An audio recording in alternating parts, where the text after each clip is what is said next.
warning at the start of the podcast. This week's episode, we discuss some things that other listeners may find quite distressing.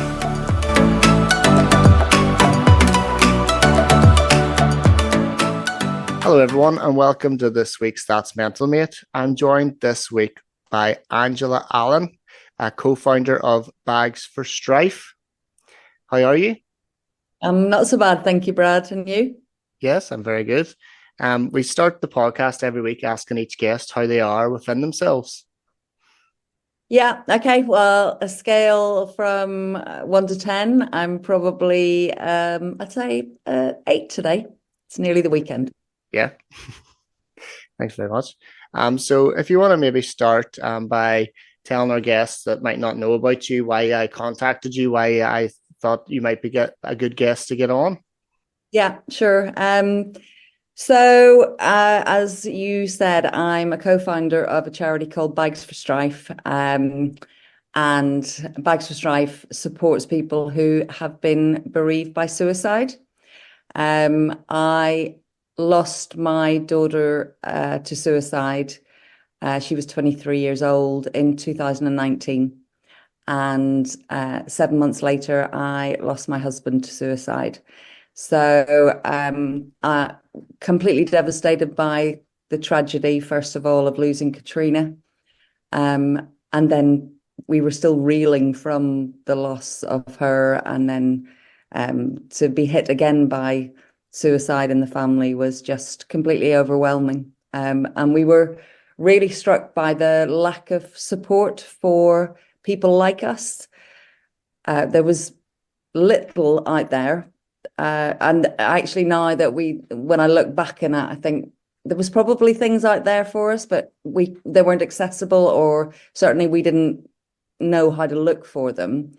And we thought, if that happened to us, then maybe that would be the same for anyone who has been bereaved by suicide. So we started talking to other people, and the resonating story was really lack of support. Once you get the devastating news, you're almost left to deal with it by yourself, and it feels as though you're the only people that have had to go through that journey of grief. So we wanted to reach out to other people to say, you're not alone. There's help out there, and you will get through it. So that's where Bags originated from. And how did you get together? How did you meet other co-founders? What was your dream? What was your I know obviously it was to show people they weren't alone, but do you want to say maybe about what you do on a day-to-day basis? Yeah, well, initially we set up just me, my daughters, my daughter and my two stepdaughters. Another one of my best friends unfortunately lost her husband to suicide. And then we connected with other people who either we knew or got in touch with us via various forms of media. That my daughter did a ridiculous fundraiser to raise money for the charity, and we happened to be featured on BBC Breakfast, and that gave us a lot of publicity, and lots of families then contacted us post that report. And we also reached out to different peer support groups that were up and running across England, just to talk to other people who'd been in that situation as well. And as I said, all we heard was, yeah, we've been there, and there was very little support.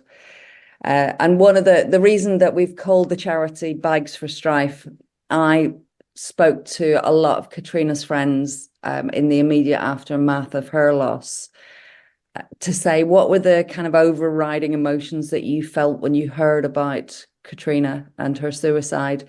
And the same words kept coming back, and that was blame, anger, guilt, and sadness. So that was the acronym for Bags. You want to, I think, blame something or somebody else for what has happened. Or yourself? Well, I think that's where the guilt comes in. Certainly, and then you're angry with the person that's taken their life, and you're angry with the circumstances, and the guilt is overwhelming. I mean, I'm sure you've spoken to other people who have been bereaved through suicide, and there's nothing like the guilt that's associated with it. And that's not just for immediate family, but that resonated with friends and relatives and peers of Katrina and of Damien. So that was kind of that's where bags came from. And the other thing that struck me when we lost Katrina, I was at the hospital, so she died in hospital, and the police met us there, and they gave me some kind of piece of paper with some information on it. By the time I got home from hospital, I had no idea where that piece of paper was. I'd got rid, it just disappeared. And it probably was counseling or some kind of support. But I just thought, well, you need something substantial to give to a family. So actually giving them a bag full of something that they're not going to lose. You can't lose that. You can't just, drop it down the side of your seat in the car. You've got to try really hard to lose the bag. So that's why we wanted to kind of give something like that people can look at immediately, or days or weeks or even months after their loss, but it's there for them whenever they need it. And is there anything in the bag that you provide them with? Yeah, so there's lots of things, again, that we felt as a group would have helped us immediately. And also, so really practical things like there's a government issued magazine that is given to a brochure that's given to anyone that loses someone to suicide. There's a journal for kind of writing down, your own emotions. There's a book that we've all written, which gives our stories, but also advice in there, for not only for the people that have been bereaved, but for the people that are supporting those people. Because often friends and external family members will say, I don't know what to say, or I don't know what to do. And this kind of tells you, well, don't be afraid to just say whatever you're feeling, just be there for that person. And then there's little things about self-care in there. So things like, I mean, obviously there's a pack of tissues, and there's a water bottle, because you're going to get dehydrated with all the crying. There's chocolate because you don't want to eat, but it's just a reminder to look after yourself. There's some lip salve. And everything in there has got an explanation as to why we've put it in there. So nothing's going to make you feel any better about what has happened. But what we're trying to say is look after yourself. That's the most important thing in your journey of loss, is to take care of yourself and take time for yourself and get other people around you. So there's a tea bag in there, and it says, get people to come around, put the kettle on, sit down with them and talk.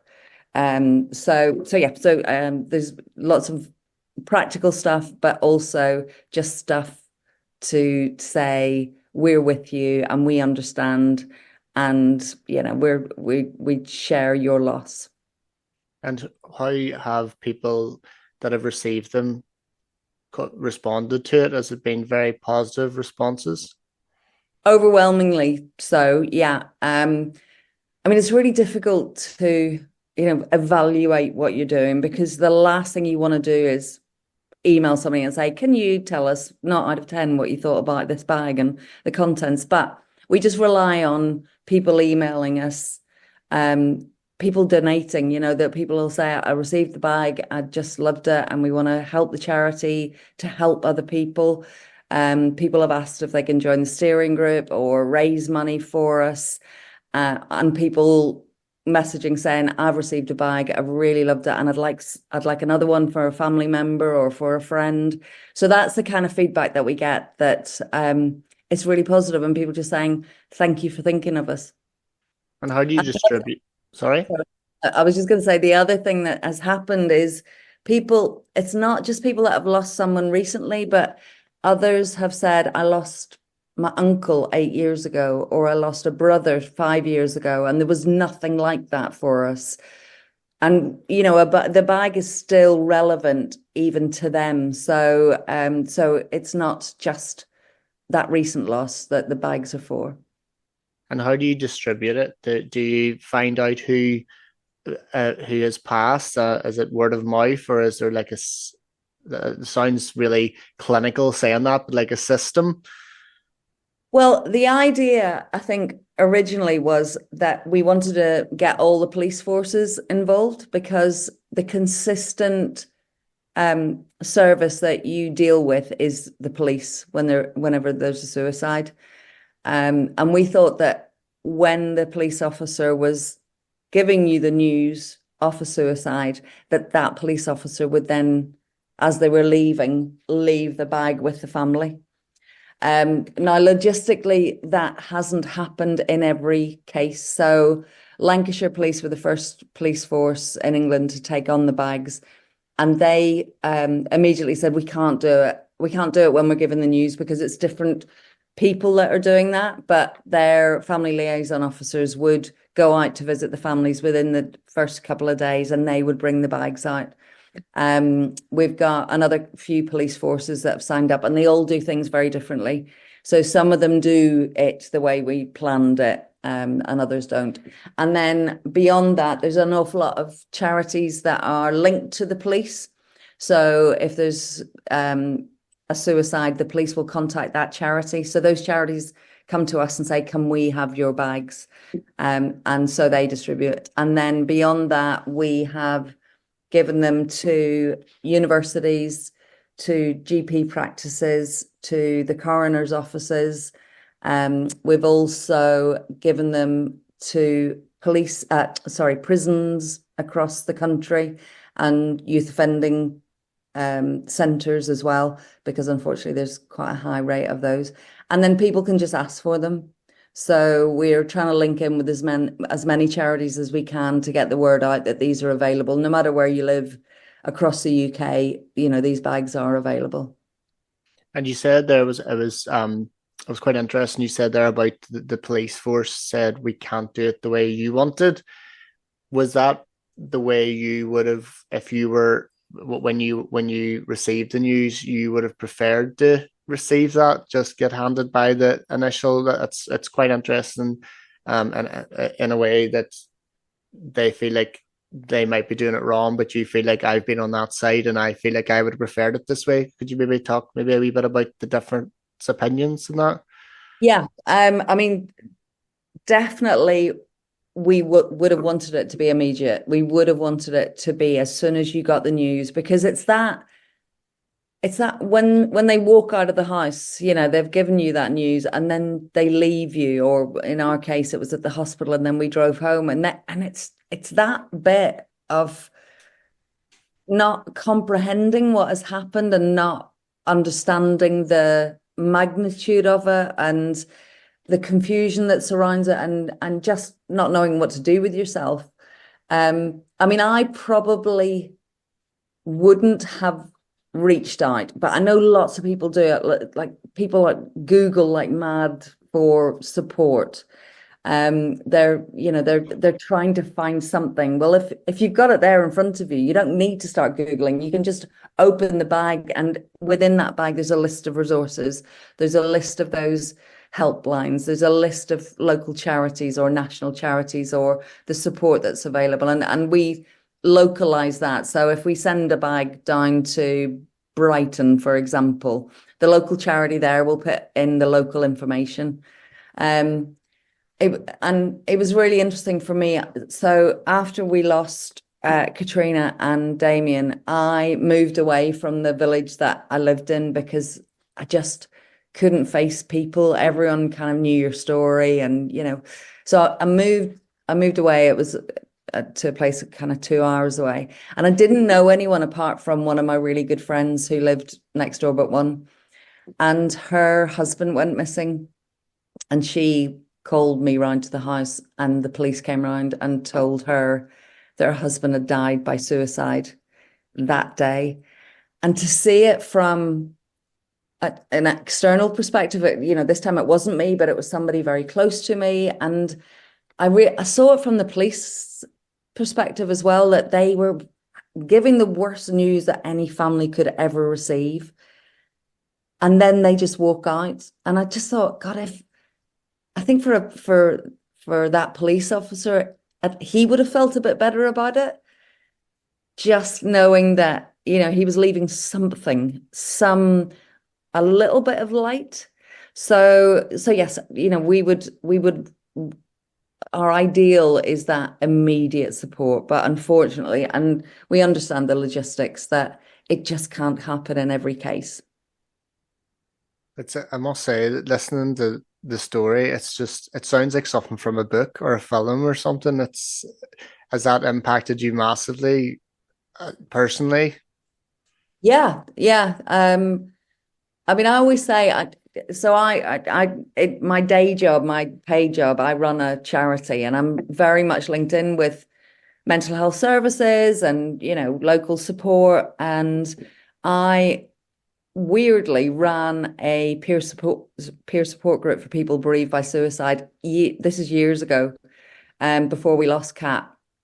And I remember kind of being in that peer support group and feeling so sympathetic with the people that were talking about losing their loved ones. But you do it from a place of not really understanding. You can sympathize, but you don't really get it. And I always thought suicide happened to other people. It was just something that happened to other people. I don't know who, I couldn't describe what those other people looked like or who they were, but it didn't happen to people like me. And then when it comes crashing through your own door, you realize that suicide, it impacts anyone. There's no regard for, you know, gender, for race, for ethnicity, for religion, for any of that. Suicide happens to anyone in this country and, across the world. I know that the statistics are very much, it's men between the ages of 39 to 56. But, my daughter was 23. And the people that we've supported, I mean, there was one woman who literally was just today, her 12-year-old has just died by suicide. So, it's the whole spectrum of age. But yes, it's had a massive impact on me, on my family, on, Kat's and Damien's friends. I think Samaritans say that every suicide impacts about 100 to 120 people. Well, I would say that you could times that by 5 in certain circumstances because, well, one, we're much more connected, aren't we, across the world. So Kat, my daughter, was, she went traveling in Australia. She had friends from all over the country. There were over 600 people that came to the church to say goodbye to her. Those people are all affected in one way or another. Maybe they don't struggle like I do, to get up in the morning and be positive about the day, but they will think about her and they will have those feelings of blame and anger and guilt to a degree, probably all of their lives. So yes, I'm, as I say, hugely impacted by it and will carry that myself for the rest of my life. Last week, I had a woman, Hester Glenn, whose son uh, took his own life, and she was talking about how overprotective now she is with her daughter. She has two children. So she's saying like she noticed how much more protective she is, and even with her grandchildren, she would talk more about their feelings and that much more than she would have whenever she thought that her two children were younger. Was it weird for you to be going through that and thinking about being overprotective, and then for your husband to take his own life as well? Was it just so? Was there any warning signs? Was it just completely out of the blue? So, I mean, the circumstances of both of our losses were very different. I it was a really awful time post Cat, and I kind of retrenched, I suppose. If, I don't even know if that's the right word.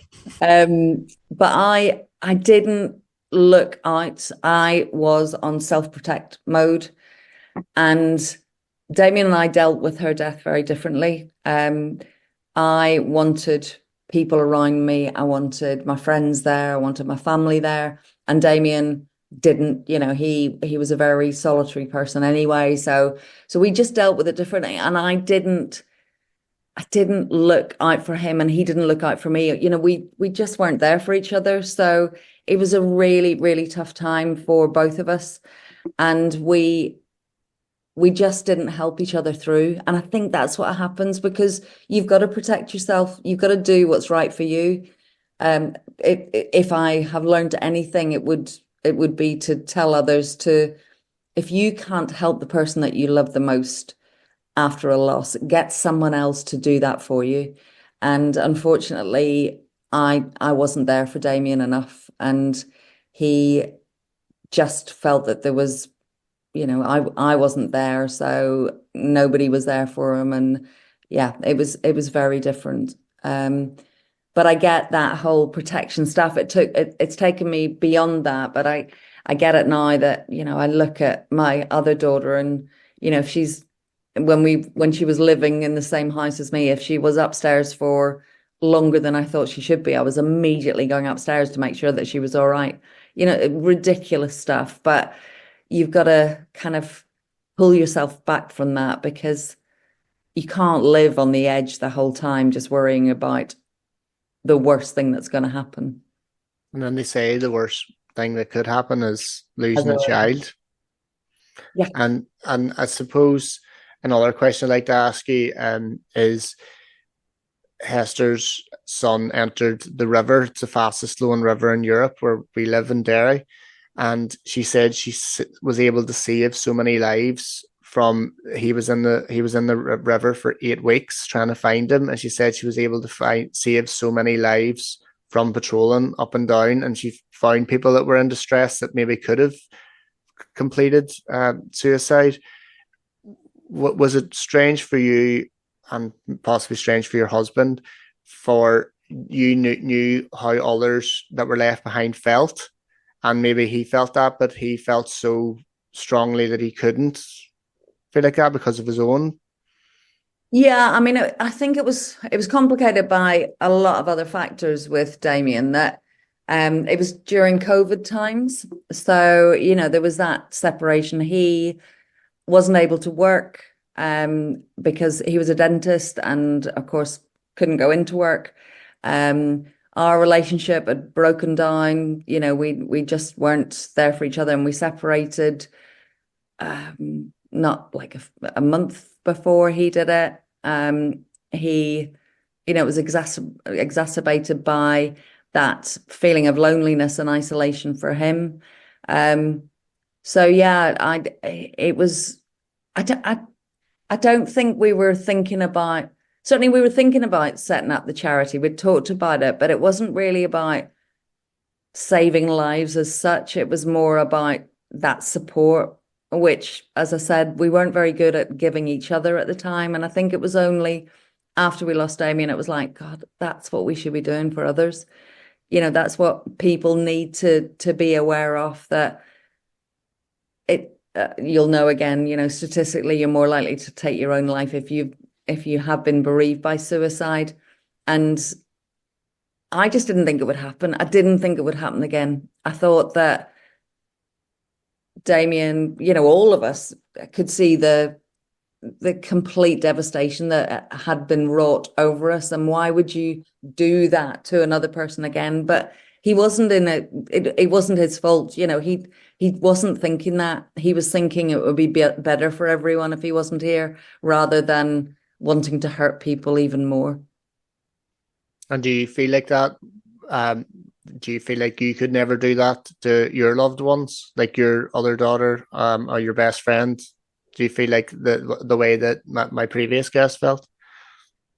Yeah, absolutely. Yeah. I mean, we've talked about that amongst the family, about, how deeply depressed you feel, or anguished you feel And all of us have had thoughts of suicide. We've all thought about it, but it's been brief. It's been, could you do it? But you just couldn't, you couldn't do it to other people because you live with that legacy forever, and there's no getting over it. So yeah, we certainly it's something that we would talk about, and it's certainly something that I would say talk to your friends about now. Don't be afraid to say, have you thought about taking your own life?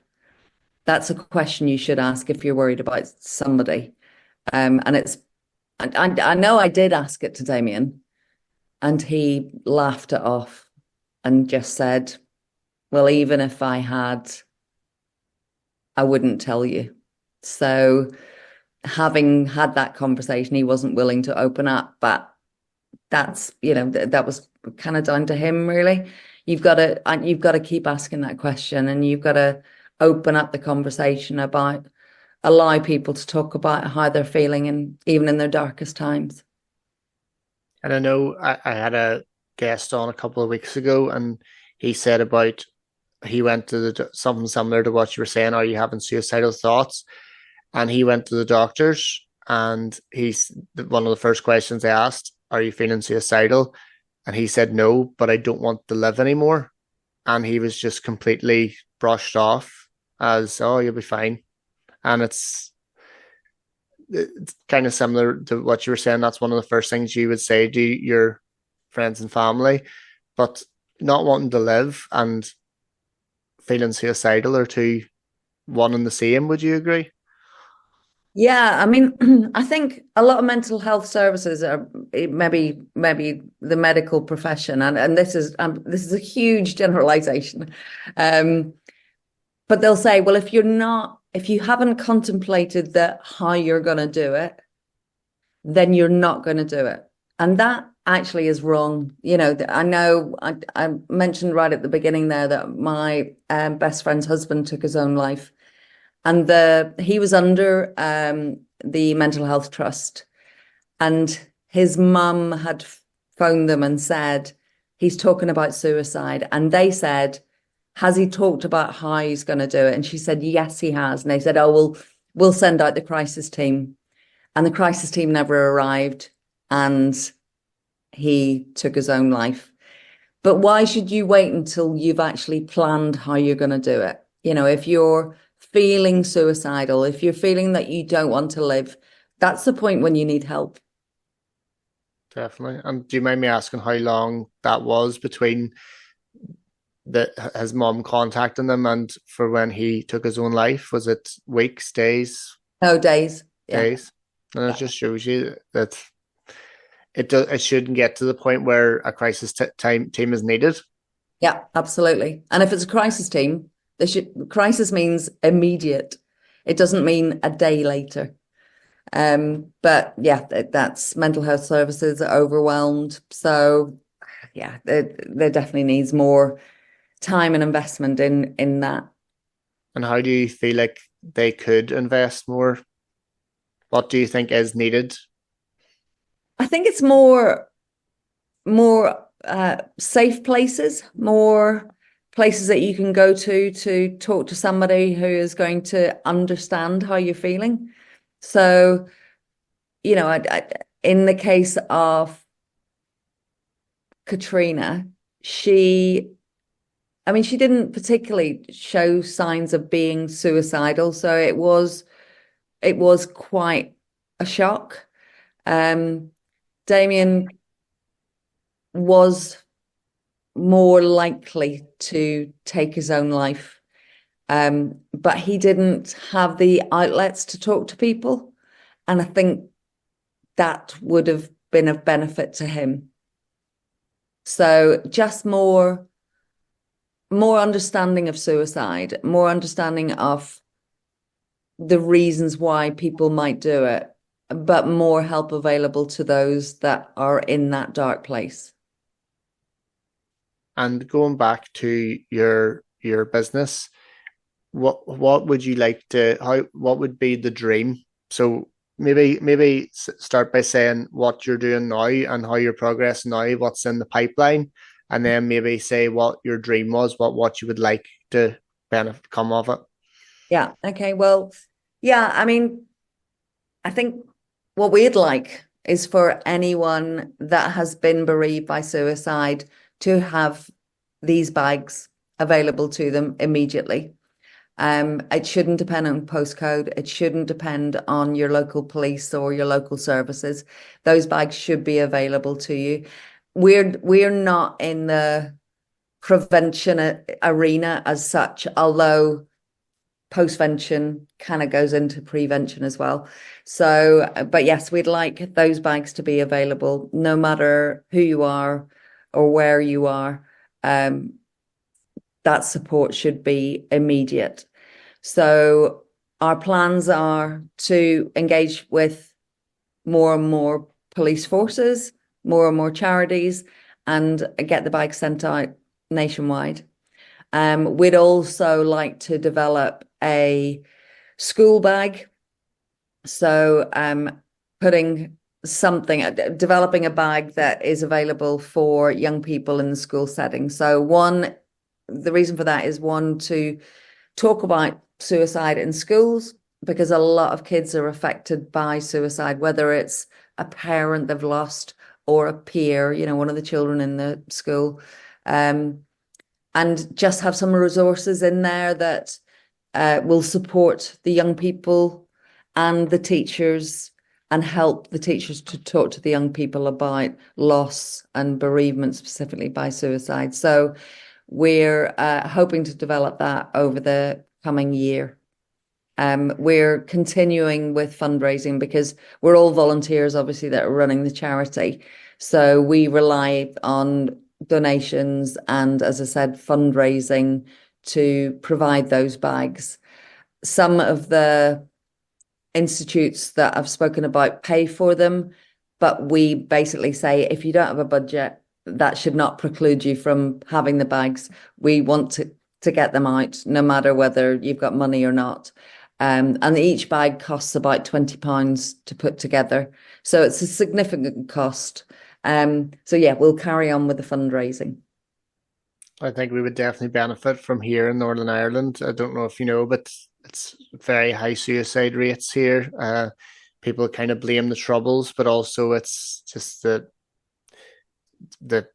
it's the not I was going to say it's the norm, but it's just so stigmatized over here. I think definitely compared to other parts of the world. And I think that's part of the reason why I wanted to make this podcast and speak to local people as well as people from afar to show that it is okay to talk, and hopefully not to put you out of business, but hopefully not to get to that stage where a bag is needed. Yeah, unfortunately, suicide has been in everyone's life, generation upon generation upon generation. There has been suicides, and I, much as the challenge is, zero suicide society, I don't think we'll ever get to that place. I think some people are just sad, or they make a stupid decision in a moment, and then, that's it. We've lost them forever. So yes, let's put as much protection around people as we possibly can so they don't take that as the final option. But if they do, let's have something there to support those people that are left behind. And that's what bags will be there for. And we would love to get the bags over to Northern Ireland. We've done a map of our distribution so far, and it is across the country. We've sent one bag to Northern Ireland. But it's, they are available. They're available anywhere, and we can easily get them to people in Northern Ireland. And obviously I'm from Belfast, so I've got a real interest in extending the charity over to people in Northern Ireland as well. And you might be asking how the bag in Northern Ireland came about?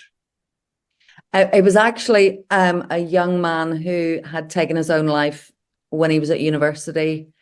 in Newcastle, but his family are he was from Northern Ireland. So it was the university that asked us to send the bag to the family. So yeah. And it's And just sorry, go ahead.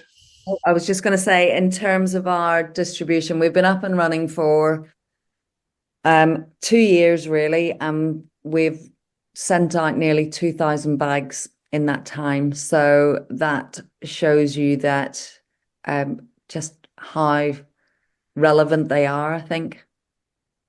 And it's such a I hope you don't take this as a insult. It's such a strange concept. It's something that you would never think of, but it's something that would be needed, and you would probably just think that the people that are in need of the bag probably are thinking not this much uh thought and effort goes behind it. It's just like it's obviously that's the last thing on their mind at the time, but they would never think that they would need you would need the funding and you would need the support and this kind of thing. So it is nice to get it out there that obviously what you're doing helps, but for the people that are really need it, they can't really support you at the time whenever they need it the most. No, but like we were saying before, the feedback that we get is just so lovely. And I'll give you two examples. One, so I mentioned that Tash, my eldest daughter, did that run, and the BBC broadcast was, so we're talking maybe 2 years ago. And there was a woman that watched the broadcast and thought, oh, that's an interesting story, very sad, blah, blah, blah.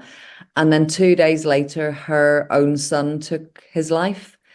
And she obviously remembered us being on TV, and she desperately tried to get in touch with us.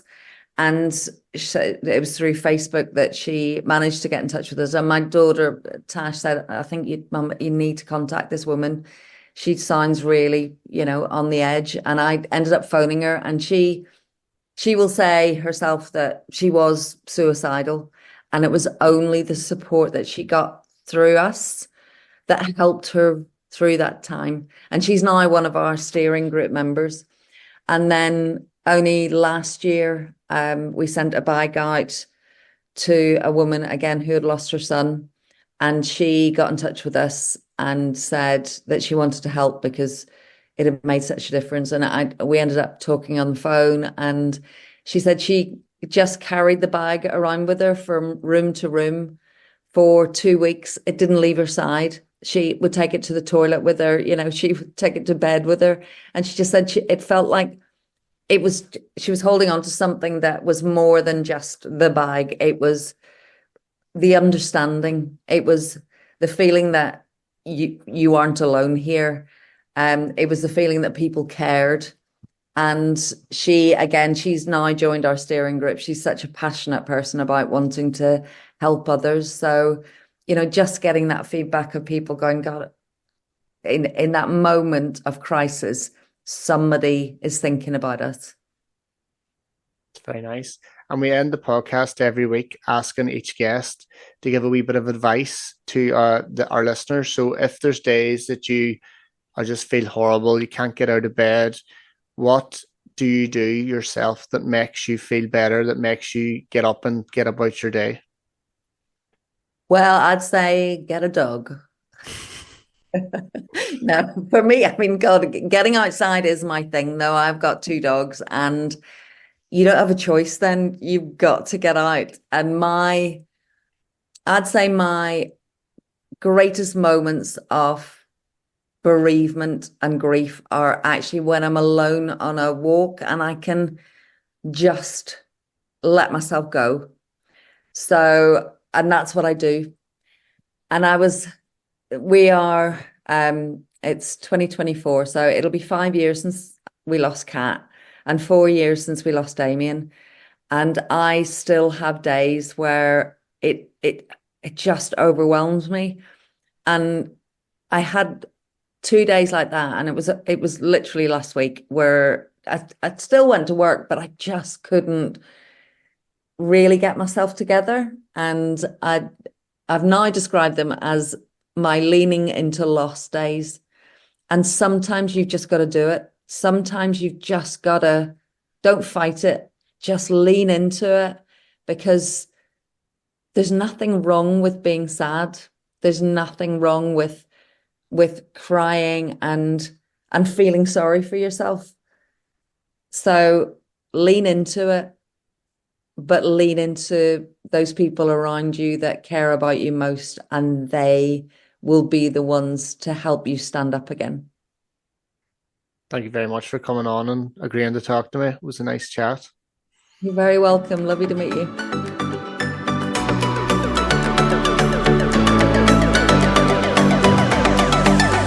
Anyone negatively affected by this week's episode, there are a number of links in the bio to help. That's all from me. I will see you next week on That's Mental Mate.